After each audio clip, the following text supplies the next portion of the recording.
એટલે કે ગરમીથી બચવા અને બોડીને હાઇડ્રેટ રાખવા માટે લોકો અવનવા નુસ્ખા અજમાવી રહ્યા છે।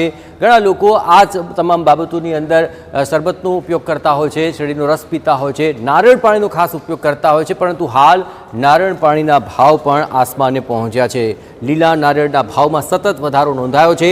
ઉનાળામાં ઉત્પાદન ઘટતા અને અન્ય રાજ્યોમાં નારિયેળની માંગ વધતા નારિયેળના ભાવો આસમાને છે।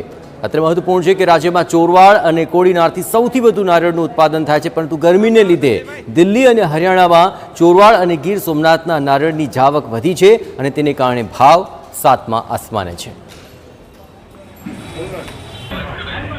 આ ગરમીના હિસાબે શું છે કે ઉપર માલ વયો જાય ને બધો, દિલ્હી છે, રાજસ્થાન છે, જયપુર છે, હરિયાણા છે, અત્યારે ચોરવાડથી જ બધું નારિયેળ જાય, એટલે આ વાડીઓમાં એક તો માલ ઓછો એટલે ભાવ વધારે હોય।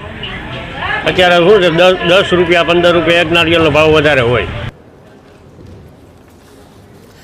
અત્રે ઉલ્લેખનીય છે કે લીલા નારિયેળના ભાવમાં વધારો થતાં વેપારીઓનું પણ વેચાણ ઘટ્યું છે। છેલ્લા 1 મહિના પહેલાં અને અત્યારે લીલા નારિયેળમાં 10 થી 20 રૂપિયાનો ઉછાળો આવ્યો છે।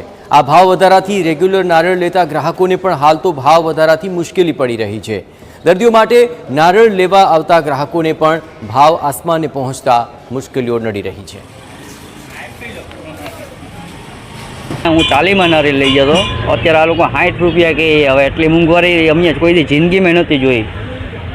હવે અમારે શું કરવાનું, દર્દી માટે નારિયેળ લઈ જવાનું બરાબર 60 રૂપિયા કે, ત્યારે 40નું આ જ નારિયેળ હું લઈ જતો, અત્યારે એ ભાઈ એમ કે મને ત્યાંથી 50 52 55નું પડે, તો મારે અત્યારે શું કરવું, 60નું જ લેવું પડે કે નહીં?